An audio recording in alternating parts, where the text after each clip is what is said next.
The story is new this morning. Governor Andy Beshear is responding to Tuesday night's State of the Union, saying President Donald Trump missed an opportunity to unite the country. Beshear criticized the speech as divisive and said it did not reflect the reality many families are facing with high costs. He also took aim at proposed changes to Medicaid, warning they could lead to rural hospital closures in Kentucky and force some patients to travel long distances for care. The governor says access to health care and jobs that support the American dream should be the focus moving forward.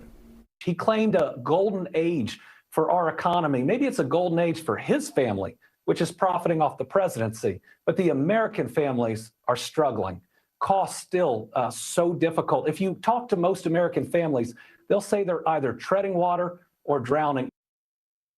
Beshear also pointed to declines in violent crime and recidivism in Kentucky, saying public safety efforts should be built on long-term solutions, not what he called short-term political moves.